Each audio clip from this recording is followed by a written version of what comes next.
Yo, so this week I'm going to be making a Super7 Size Diorama for my Super7 Size Super7 figures.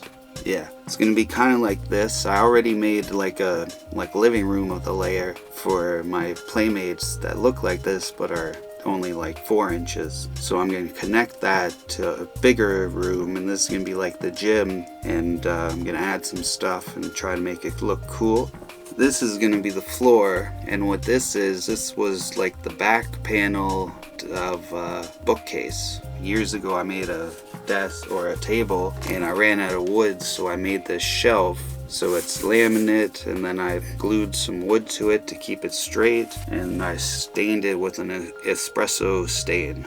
Going to be using this foam floor mat. I got it at the dollar store for $3, and that's going to be turned into bricks on this side. I'm going to glue it onto this foam core. I have this mini furniture I also got at the dollar store like a year ago. I knew I'd use it one day. And then I've never played Fortnite, but this guy was half price and he comes with a lot of awesome accessories that I'm going to use for this. Some of them at least. So that's meow skulls, but that's going to be for another project. What I want for this, I'm going to use this weight bench. He's a 6-inch figure, but it'll work fine for the Super 7. So that's awesome. That'll look dope in there, because I'm going to put a basketball net, so it'll be like their workout room. This other weight, I think this is an alternate head. It's weird. It's like a Mickey Mouse made out of yarn with torpedoes in it. But he came with these cool, look at this knife, this other knife, this rifle, and he has 2 pistols. They're white, 2 extra hands, but that's besides the point. So to start off with this computer, I have these wooden shapes that I got from the dollar store. They're just little wooden shapes, and that's 2 pieces from like a knockoff Jenga from the dollar store, and for the screen I'm going to use the window of a toy box. So I have matchsticks now that I'm gluing to the sides so that it's going to be easier to make the box, and then once I have the matchsticks, I just glue all the pieces together to make the box. Then I glued 3 little circles and septagon, and that was the base. And I have a 2mm foam. It's gray, and I'm going to use that to make the skin or the shell. I'm going to cover everything with that, but first I go in with some black for the bottoms and some of the places that I want to paint black, just for whatever reason. If they're going to show or not, we'll see. I'm cutting out more of these squares of the gray, and then I score it with the knife, and then I cut it with the scissors so I can get a good cut. I guess that just worked out. Then I go around, and now I'm scoring with my knife the CD drive and the floppy drive and the power button, and then I warm it up with the lighter, and it makes the lines pop out more. Then I glued another piece around to make it look thicker in the front. I'm onto the wall now. This is just a piece of the wall, but I'm just doing, it's about 1 inch. It's the width of the ruler because it's the easiest, just to, you don't have to measure, just use the ruler. And then 2 widths for the width of the brick. And then I just do 1 every second, and then move it over and do every other one, and then continue like that, and then I can just stab it and cut it to add like scratches and details. Now I'm using a lighter just to warm it up to bring out the details and to seal it up. For the big part, I just cut out that with a cookie cutter, and I used a heat gun to warm that up, so you'll see the difference, but that other piece is good enough. The lighter, it's easier, it's quicker, and once I paint you won't really notice, or if you do, it'll just look like the bricks are a little different.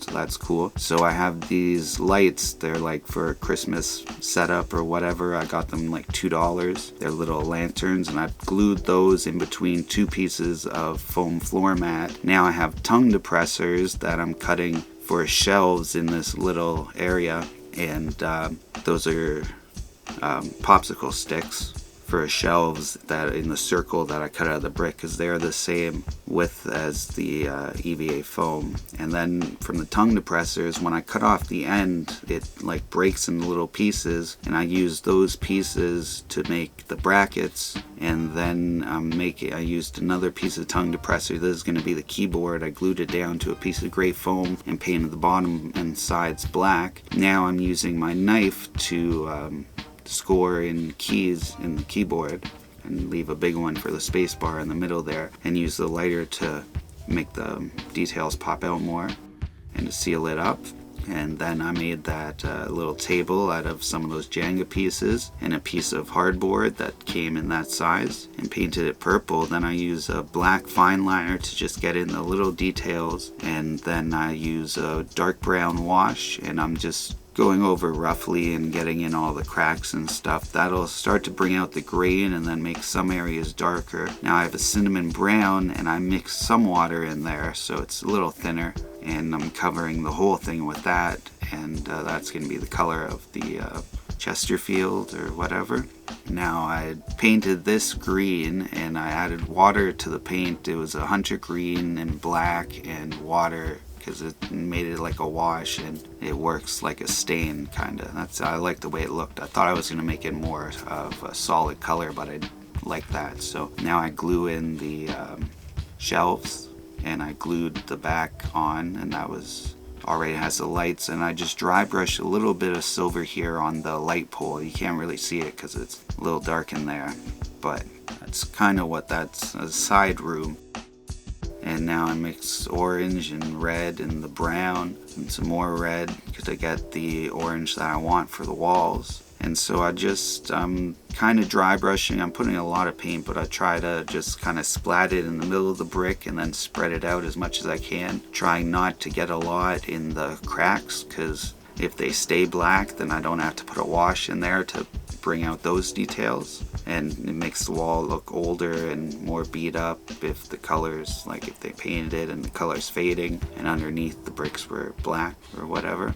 So I cover this whole thing, and then I let it dry, and I put a bunch of daffodil yellow in the same container there with the orange, and I'm just dry brushing this, so just getting a little on the brush, wiping most of it off, and then just trying to pick up all the edges by going really fast and spreading just a little bit of paint out as far as you can, and it'll just stick on the edges and the details. Now I'm fitting those shelves in that were out of the popsicle sticks, and those are shower curtain holders.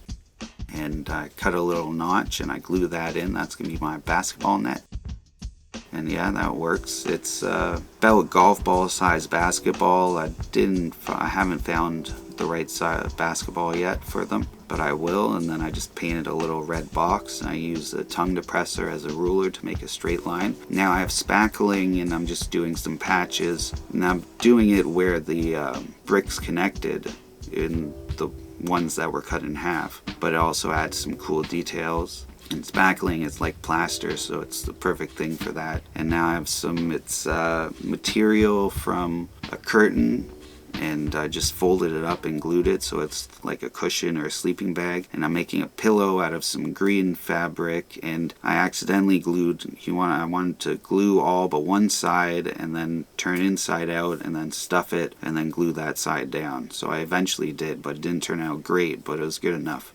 It's an old pillow. They found it in the garbage and then washed it. Now I'm making the mouse, so I just drew that kind of shape, bigger than I want, and then I score in the buttons, and then I cut a smaller piece that's going to go in the middle. I have some crochet yarn because that was just the right thickness of string that I had. Then I glue that in and glue the small piece in the middle and bring all the corners down on the side to make the shape of the mouse. And now I'm going in all the details with my black fine liner just to make those pop out more. I glue down the wire for the keyboard, and then I put a little strip of foam so it'll make the keyboard sit on an angle like a normal keyboard generally does, or at least you'll have the option of it on most keyboards. Then a little piece of foam to go on the back to cover where I connected the cords.